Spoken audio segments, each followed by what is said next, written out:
Time শুধু বাড়ির কাজ। এই দেখো এখন আরম্ভ হয়েছে মাছ কাটা। এই যে মাছ কাটতে বলেছি, এই যে মাছ নিয়ে চলে এসেছে। এবার এই মাছগুলি কাটা হবে। সকাল হলো যদি বাড়ির কাজ। আচ্ছা তোমরা কে কে কী মাছ খেতে পছন্দ করো বলো। এখানে কিন্তু রূপচাঁদ মাছ আছে, দেখবে রূপচাঁদ মাছের মাথাটা দেখো। এটা হলো রূপচাঁদ মাছ, আর এগুলো হচ্ছে পোনা মাছ। আর রূপচাঁদ মাছের চাকাগুলো দেখো, এগুলো হচ্ছে চাকা রূপচাঁদ মাছের। তো এই এতগুলি মাছ কাটা হলো, বাছা হলো, ধোয়া হলো, এই সব হচ্ছে আমার কাজ। সকাল যদি হয় মোটামুটি সারাদিন নিস্তার নেই, কাজের শেষ নেই, কাজ ঠিক হয়েই যাচ্ছে। মাছ বাছা হচ্ছে, মাছ ধোয়া হচ্ছে, মোটামুটি চলছে কাজ। তো আজকের মাছ আছে, এইগুলো আছে, দুটো লোক খাবো। এতগুলো মাছ মাছ ধরে নিয়ে এসেছে। এবার বলো কী করা যায়। একটু ভাবছি ফিশ ফ্রাই বানাবো। এরকম ছোট্ট ছোট্ট করে পেটি বানিয়েছি, এগুলো কেটে রেখেছি। এগুলো দিয়ে এখন ফিশ ফ্রাই বানাবার ইচ্ছে আছে, দেখা যাক কতদূর কী করতে পারি। তো দেখে নাও আজকের মাছের বাজারটা। ঠিক আছে, বানাবো আজকে বানাবো মাছের ফিশ ফ্রাই। ফ্রাই মানে আমি একটু অন্যরকমভাবে বানাতে চাইছি। একঘেয়েমিতে মাছের ঝোল, মাছের ঝাল, মাছ ভাজা, মাছ মাখা এসবই খেয়ে নিয়েছি। তো আজকে একটু মাছের ফিশ ফ্রাই বানাবো, সেই জন্য এগুলো হচ্ছে রূপচাঁদ মাছ। রূপচাঁদ মাছের আমি পেটিটাই নিয়েছি, আর চাকা নিলেও হবে কেটে কেটে। যেমন এটা একটা পোনা মাছের চাকা আমি এভাবে কেটে নিয়েছি, চাকাটা নিলেও হবে। তো এরকমভাবে কেটে ধুয়ে আগে পরিষ্কার করে নিয়েছি। আমি লবণটা আগে থেকে মেখেই রেখেছিলাম, আরও একটু সামান্য দিয়ে দিলাম, যেহেতু লবণ মাখানোর পরে একটু জল বেরিয়ে যায় সেজন্য দিয়ে দিলাম। আর আমি দিলাম সামান্য হলুদের গুঁড়ো, সামান্য হলুদ গুঁড়ো দিলাম, পরিমাণ মতো হলুদ গুঁড়ো। আচ্ছা, এখানে আমি 1 চামচ আদা, পেঁয়াজ, রসুন, কাঁচা লঙ্কা একসাথে পেস্ট করে নিয়েছিলাম, ওটা দিয়ে দিলাম। এটা আমার হচ্ছে 4 পিসের জন্য। এবারে যে যেমন খাবে সে সেরকম মতো দেবে। আর এখানে আমি দিয়ে দেবো লঙ্কার গুঁড়ো, কাশ্মীরি লঙ্কার গুঁড়ো। একটু ঝাল, আমাদের একটু ঝাল পছন্দ, তো তোমরা ঝাল খেতে চাইলে দিও, না খেতে চাইলে ওটা স্কিপ করে দিও। আমি দিয়ে দিলাম লেবুর রস, এইরকম একটুখানি লেবুর রসটা নিংড়ে দিয়ে দিলাম। একটু টক ঝাল নুন বেশ ভালো লাগে খেতে, স্পাইসি হবে খাবারটা। চলো এবার এটাকে হাত দিয়ে আমি এইভাবে মেখে নেব। এইরকমভাবে ম্যারিনেট করে নিয়েছি, এটা এখন একটুখানি রেস্টে থাকুক। আর এই মাছগুলো আছে এগুলো শুধু ভেজে নেব। এবার আমি এইটার জন্য একটা বেসনের যেটা হবে সেটা তৈরি করে নিই।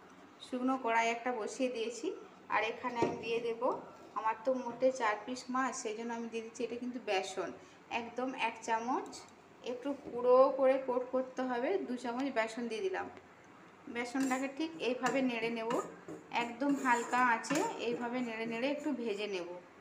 এই রকম দেখো, এই রকম হালকা আছে, আমি ঠিক একটু একটু করে এইভাবে নেড়ে নেড়ে ভেজে নেব। আগে বেসনটা এইরকম হালকা একটু লাল হয়েছে, আর খুব সুন্দর একটা সেন্ট উঠছে। যখন সেন্টটা চলে আসবে তখন বুঝে নিতে হবে বেসনটা আমার ঠিকঠাক ভাজা হয়ে গেছে। তো এটা আবার এখন আমি নামিয়ে দেবো। ম্যারিনেট করা মাছ, আর এখানে আমি যে বেসনটা গুঁড়িয়ে ভেজে নিলাম, তো সেইটা দিয়ে এখন ঠিক এইভাবে আমি বেসনটা লাগিয়ে লাগিয়ে এইভাবে 2 কোট 3 কোট করে করে নেব। এইভাবে মাছগুলোকে 2 কোট 3 কোট করে করে নিচ্ছি। তেল চাপিয়ে দিয়েছি, তেলটা হালকা গরমও হয়ে গেছে। তো এখন আমি মাছগুলো দিয়ে দেব, এইরকম করে মাছগুলো এখন আমি দিয়ে দেবো। আবার একটা দিয়ে দিলাম। সেম প্রসেসে এই মাছগুলো আমি ঠিক একই রকমভাবে দিয়ে দেবো।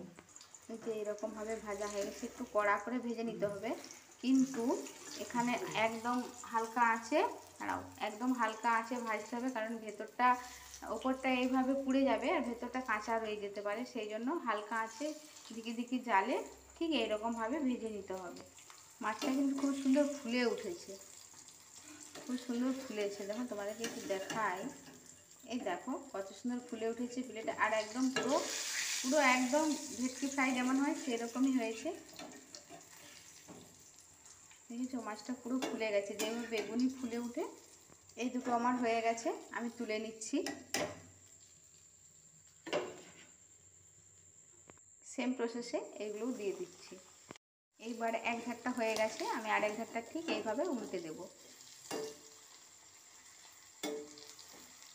একটু আঁচটা বাড়িয়ে দিলাম,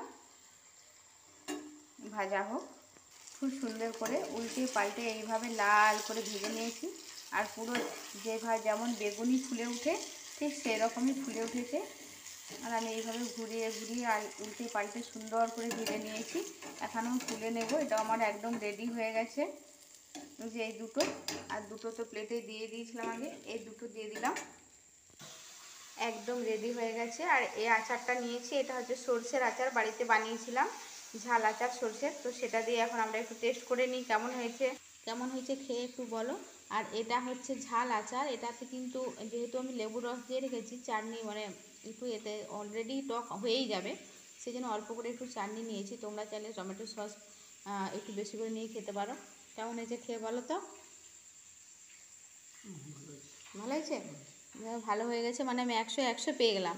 আমি একটু ভেঙে দেখিয়ে দিলাম যে দেখো মাছটা খুব সুন্দর সেদ্ধ হয়ে গেছে, কাঁটাও নেই সেরকম, বড় মাছ তো। তো আমি এইরকমভাবে চুবিয়ে আর একটু খেয়ে নিয়ে দেখি।